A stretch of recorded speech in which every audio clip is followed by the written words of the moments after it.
welcome back to my channel. So today's episode of Legion, we will be discussing Vindicate. I may have to break this up into two different videos just because there's so much to discuss with this album, which was released May 8th. So some things that we need to talk about before we dive into this album. There were listening parties at various record stores, so if you were able to go to that, let me know how that was. I did see a few posts from those record stores and they were super hyped about it, so I love seeing those kinds of things. I love seeing the kind of love and appreciation that Black Hole Brides gets, especially from the record stores. And it looked like there was some pretty cool merch that they had with the listening parties, so if you were able to go, let me know. It looked like a lot of fun. Also, tour is still happening. My show will be coming up here in about 2 weeks, so May 23rd. If you're going to be going to that show, please let me know. If you see me there, say hi. I know that there's going to be a lot of people that I know personally that will be there. If you're going to be there and you have not told me, if you see me there, just say hi. And of course, the album was released. There were a lot of articles that came out discussing the record. There seemed to be a lot of positive talk when it came to this album, which I'm really happy about. The band has grown so much, and this album really shows that growth, and they're finally coming into their own and finally being able to have the creativity and the things that they want to put out, which is super exciting. We've seen the creative side of Black Hole Brides, but I feel like this is on just a whole different level, and I'm so proud of the band. Also, Cut was released May 7th, so the day before the album was released, they dropped Cut. The music video and the song is absolutely beautiful. They did such a fantastic job. They had Max Moore as the director for that music video. When that was released and I watched it, I was sobbing. And afterwards, I went on Twitter and Instagram and a lot of my friends, and I saw a lot of people online saying that they also cried. So it was a very emotional song, and I think they did such a fantastic job encapsulating what they wanted to portray with that song. And Lilith, her voice with Andy's and the whole composition of the song itself was just top tier. So that is definitely up there as one of my favorite songs from the album. With the album, we did get some bonus tracks that were exclusive to various things. So we got Death of Seasons. That one is on Spotify if you pre-saved it. I'm pretty sure that is up there. I haven't listened to that terribly much. I've only listened to it once so far. It's been in my rotation of songs. And then thank you for the Venom, their MCR cover. That was insane. It was definitely very Black Hole Brides-esque. And when I was listening to it, I was like, damn, I feel like I am in a metal church. The vocals were incredible. The instrumentals, the guitar, everything was just great. I was not expecting this, and I'm a Black Hole Brides fan and an MCR fan, so this was a nice little treat, and I was very excited to hear this. And then the other cover that they did, another bonus track, is Black Number One. This is a Type O Negative cover. I have never listened to Type O Negative. This is exclusive to Apple Music. I do not have Apple Music, but if you do have it, let me know what you guys thought. I eventually would like to hear it at some point or share it somewhere. I would love to listen to it, even if it's just once. But those are the bonus tracks of this album. And yeah, let me know what you guys thought of those bonus tracks. There's 3 to choose from. So if you had to choose between the 3 of them, which one do you think is the best? This album is very much encapsulating and talking about the journey when it comes to revenge, vindication, and certainty. Andy did discuss that this album has, if you listen to it in its entirety, it is meant to be like a circle, much like the circle or life cycle of revenge. So if you listen to it in its entirety, when you get to that last song and then you come back to it, it is like the perfect circle of what revenge is like when it comes to the emotions, the things that you feel, maybe the things that you experience when it comes to this kind of idea, and the feelings of revenge and the actions that you take for revenge. So it was very, very well done. There are 14 songs total. I will read them off here. Some of them we did discuss earlier. So I won't go into too many details about those just because I have done separate episodes on those songs. So when I get to them, if you haven't seen those, go back and watch them quick and then come back and we'll talk about some of the other songs. But yeah, Invocation to the Muse, Vindicate, Certainty, Bleeders, Hallelujah, Cut with Lilith Czar, Alive. Then we got Purgatory, that overture. That was so beautiful. Then we have Revenger, Sorrow, Grace, the interlude. So it's a nice little snippet of Jinx instrumentals and the overture type feel. And then we have Ave Maria, Woe and Pain, and Eceton, which if you guys listen to the whole thing, I feel like it flows pretty well. The jump that you get between Purgatory and Revenger, it kind of like wakes you up. You're like, oh my gosh. I do like that. We got all those songs to cover, so let's dive in. Andy did say that Paradise Lost and the Feelings of Revenge did play into this, so keep in mind when we're discussing this, there are some elements of that scattered throughout the album and the songs. So, first song, well, not really much of a song, it's more of like a dialogue, Invocation to the Muse. So this was the reference to Paradise Lost and the inner dialogue of revenge with hope. And in the Tone Den commentary that we got, I listened to the whole thing, so that's where I got a lot of this information from. It was very, very helpful in understanding the album and where Andy wanted to go with this. And so he said that it was kind of like that call to arms for this album. So it's encouraging and a little dark, a little bit of questioning there. And it's the introduction that we get to this journey that we're about to partake in. We go into Vindicate, which we have discussed this before. And that is, Vindicate is kind of like the statement song. This song kind of brought back a message that the band has always believed in and been behind with a more current spin. And this is a quote from Andy. He said, "I will do what I want regardless of someone trying to hold me back." And I feel like we kind of needed that reminder. The music video for this song does show us that in a way. And the chaos in the emotional narrative, the circus of trying to make ourselves right within our certainties. And then we go into Certainty. We've also discussed this. It was actually the final song that they wrote for this record. Andy said that he had finished the lyrics for this song in an hour or less. Certainty is about kind of like the other side of the coin, the pitfalls of being how certain you are of being right in the context of vindication. So it's kind of balance, which again, we discussed this in the episode where I talked about certainty in a little bit more detail. After Certainty, we go into Bleeders. This has been out for quite a while. We discussed this in the other episode. The main theme was about being in the spotlight and kind of the challenges and feelings that the band and Andy themselves have experienced with that, and kind of observing that what's happening with other bands and artists online. Then we go into Hallelujah. Again, we had discussed this. Andy said in the commentary that this song would show what the band had been working on, and he was right, because when this song came out, me and I know other fans were like, oh my gosh, this is crazy. Like the jump and the growth that you see with this song is really quite remarkable. And the song is more so about the feeling of being the other, and they tie in the fall of Lucifer into the story, and it was very, very nice. They first played this song at Long Beach Fans Warped Tour. So if one of you guys went to this and got to hear this song played live for the first time, I'm a little jealous. Now we're on to more newer songs. So Cut.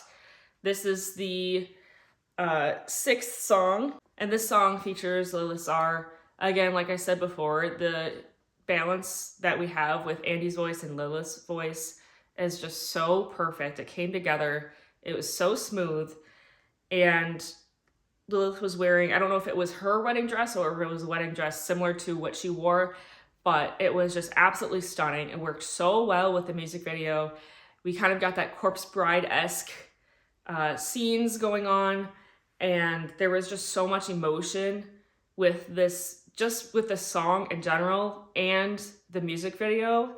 Honestly, I feel like this is what music videos should feel like. I feel like they should, instead of just being like random things thrown together, like a lot of them that I've seen, not with Black Veil Brides, but with like other bands, having that portrayal of emotion and having a little bit of a storyline with it just makes the experience for that song significantly better, and the bar is set so high. So fantastic job. Max Moore did a great job on this music video.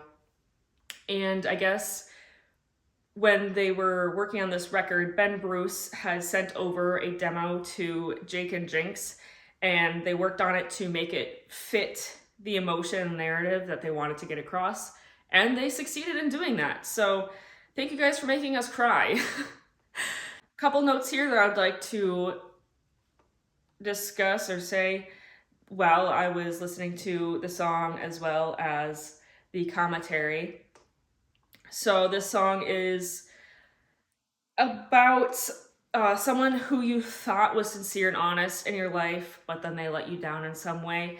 It's the duality of feeling like you are in the right, even in a situation where things fall apart, and we have blame and we have responsibility regardless. The song encapsulates that feeling of when someone tears you down, or someone placed you on a pedestal, or someone you placed on a pedestal falls from grace or knocks you down, and it's that feeling of being cut down.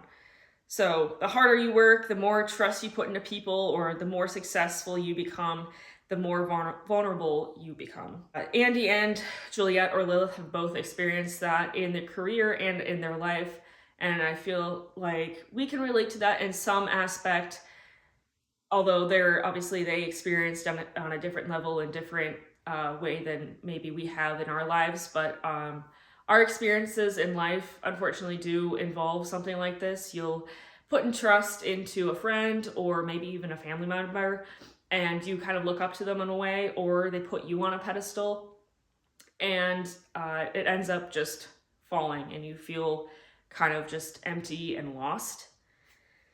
There was that full orchestra that Jinx had done and got used on the track, and Jake had built out that instrumentation, and again, it just ties perfectly into the song. It helps portray that emotion and that feeling that they're trying to show us with this song.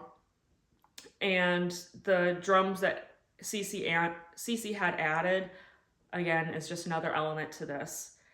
So another thing is the voice ensemble that they had featured with Hallelujah, again, is in this song.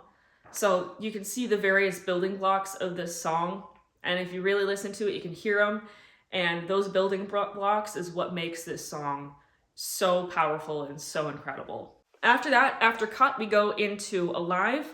So this is very much ass-kicking aggressive. I will agree on that. It is very much in your face. It's very angry, but it's also encapsulating the kind of just sitting in the moment and just being there and processing. The distinction between internet and reality is something that I feel like a lot of people have lost, especially in today's world. I feel like as the years have gone on, we've kind of just lost the fact that like some of the stuff, or a majority of the stuff that we see online, may not be a true reflection of who somebody is, or it's something that's completely taken out of context, or what's actually going on in real life is very different than what we see. So the negativity does not represent the way that the art or music is perceived, and the people that matter to you and the true love and hope that you have in your life are things that matter, not the things that you see on the internet. This song kind of, again, is talking about this. And it's more important than a momentary issue of somebody saying some stupid comment or leaving a hate comment or something online, which of course, you know, the band has gotten a lot of over the years as being a band. And so Andy said that he kept having this phrase rolling around in his mind of "I'm alive, I'm here," and that was when he was kind of going through a lot with his anxiety and stuff, which I'm very glad he's been pretty open about that. I feel like that kind of gives us, like the fans, kind of reassurance, like it's okay to have these things, just as long as you kind of take that that moment to be like, it's okay, I'm here, I'm human, we all experience this kind of thing. Like, it doesn't matter what somebody says online about you.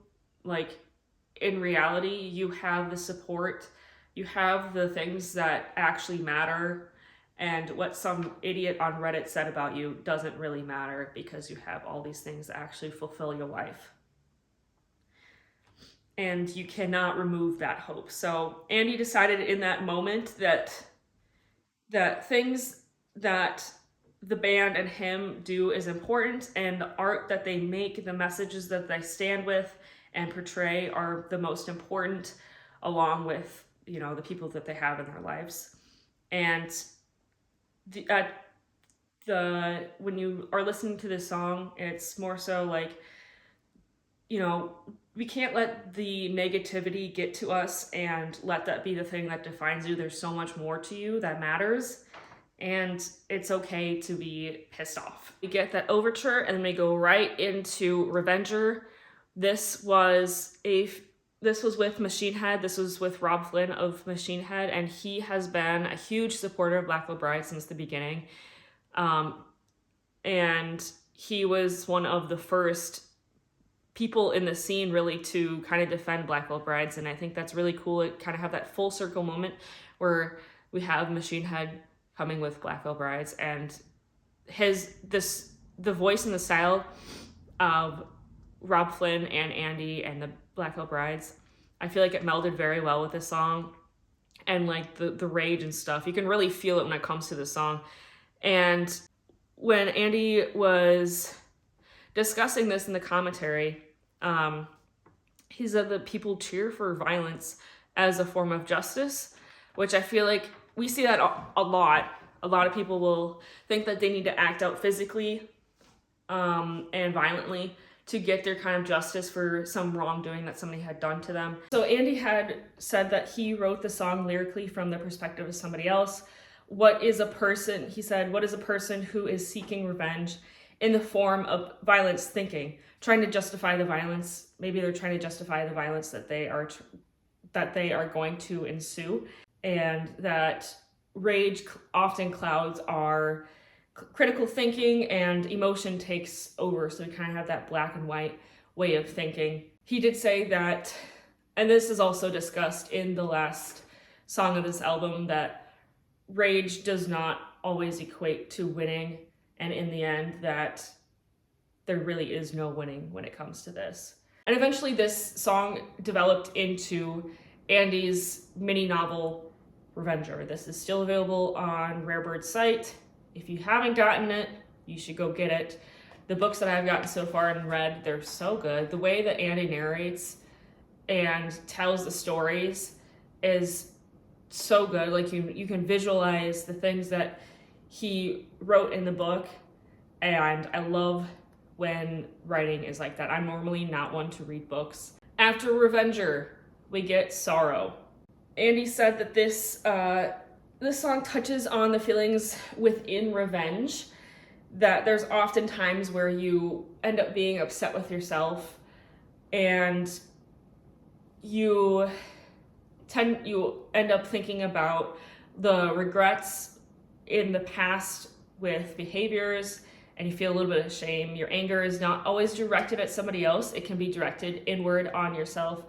and being angry about things that you had done in the past or maybe you'd said, and how you had treated somebody. And it's not really a moment of celebration or sadness. It's more so like self-reflection, and that can help us become a better person. So you can kind of use that as fuel to become a better person and improve your life, improve who you are, improve your mental health. And that this song really does portray that. I think this is probably one of my favorite songs off of the record, in terms of like the newer songs. So I will probably have to figure out how I'm going to rank all of these songs, because on their own, standalone, they each have their place in the story, and you can pick these songs out and apply them into different areas of your life, and you could also apply the whole album. So it's really hard for me to choose because there's so much that's going on. Andy did say that this song was a bridge between the Morning EP and this record, and I can definitely say that it does. Somebody on the Black Veil Brides Discord said that the song Devil off of the Morning EP, if you play that before this song, I feel like they complement each other very well. So I think I'm gonna have to try that. So after Sorrow, we get that interlude, and then it leads right into Ave Maria. Now, initially, when I was looking at the track listing and I saw Ave Maria, I was thinking like, oh, this is going to be kind of more of like a flowy instrumentation, and there's going to be a lot of like, it's going to be very pretty. And oh God, was I wrong? It's definitely one of the heavier songs on the record. When you watch the Black Veil Brides documentary that Joshua had filmed while they were making this record, CC said that this song kicked his ass. And it's very much a song that's very aggressively in your face, angry. And he said that there were songs in the past like Throw the First Stone and Stolen Omen that were like this, but they weren't as direct as this song is. And so this song is pretty much the two middle finger song where, you know, it's like, you can't change this about me, go fuck yourself. But this song, I am adding this to my workout playlist because this song goes so hard and I love it. After Ave Maria, we get Woe and Pain. This song did debut on WWE WrestleMania with Cody Rhodes and Randy Orton match on April 18th. I was very excited to watch that clip. I believe it's still up on YouTube if you want to watch that. If you haven't seen it, I recommend it. But this song is so good. Andy said that this song is a reference to Paradise Lost. It's about the overwhelming feeling of being trapped in a ruining of your own making, and your only choice is to rise out of that feeling. So you're kind of at the bottom, and it's your choice whether you stay there or you rise out of it. And it's the representation of the self-destruction that maybe you have experienced or is experienced when it comes to revenge. It's very deep and dark, but still while still having that line of positivity. I'm going to begin again. It's okay. I'm gonna break out of this. CeCe's drumming on this was also, again, top notch. I mean, I feel like CeCe and Jake and Jinx are so underrated when it comes to the scene. Like, you'll see people often having a discussion of like, who's the best drummer in the scene, who's the best guitarist in the scene, and you know, they're like, oh, it's this person from this band. And I feel like, yes, they're good at what they do, but they don't really have as much variation as we see with Black Veil Brides. So the tempo changes, the artistry of it all. In my personal opinion, I think CeCe and Luke Holland of Falling in Reverse are one of the best drummers in the scene that we have today. That's just my opinion. You guys can disagree with me, but I think CeCe and Jake and Jinx are very underrated in the scene. And again, this album really does truly show the skills that this band has and has had for years. It's just nobody's really paid too much attention to it, and they just more so get hate for it. So this album, I will not stop talking about this album. It's a masterpiece through and through. Eschaton's the very last track of this album, and it's like maybe it really wasn't worth it to go through all of that to get back at a person. And Andy discusses this with that commentary, and this song was actually the only song that was written in the studio as they were recording the record, and all the other songs were pre-written. And Eschaton is about the emotion of starting over again, the cyclical nature to revenge and vindication, that there is a way of showing once you get through the winning, there's an isolated loneliness. Like, you're kind of like, okay, now that I've kind of had this self-destruction, this path of destruction, you're kind of just feel alone. Andy said with this song, there's no winning when it comes to vindication and revenge. And then also, so then Andy went on and said, you cannot defeat everyone in your life, and that should not be the goal.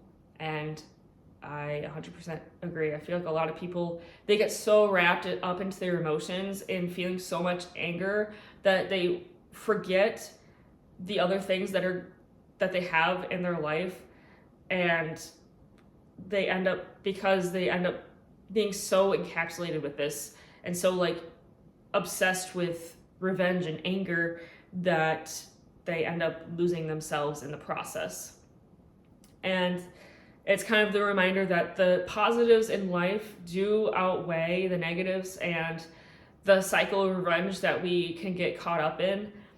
And the ending of this song leads into the beginning of Invocation to the Muse, as the record is meant to be listened in a cycle, or all the way through and in a loop. So that is all I have for the tracks for this album. I feel like I've said so much, but also at the same time, not enough. So music in general is subjective. So it's up to us as fans and as listeners to translate the meaning and emotion into something that we can apply or relate to, which I have said earlier in this video. This whole album is a journey. It's filled with very raw and real emotions that Andy and the band and us fans experience in our lifetime. The feelings of rage and revenge and vindication can all be consuming if we let them. While certain songs focus on the elemental journey of vindication, they also give us tidbits into other topics the band has experienced that ties into this. I believe at some points in our life, aspects of the album or the album in its entirety can be applied or relatable. Even if that feeling of anger or thoughts of revenge is temporary, it is a good reminder that at the end of it, no one wins, not even the person seeking or inflicting that rage. So that is it for the episode. I want to thank you guys so much for supporting me and listening and having these discussions. It's been really fun. I really, really do appreciate you guys. So all my social medias are linked in the description below. Make sure you're following me there. My Etsy is linked as well if you're interested in purchasing custom boots, vests, jackets, or prints or original art. I have those listed up there for you to buy if you're interested. I also have my TikTok and Instagram linked. Make sure you're following me there for more content. There will be another flute cover coming here very soon, so keep your eyes open for that, and I will see you in the next one. Stay rad.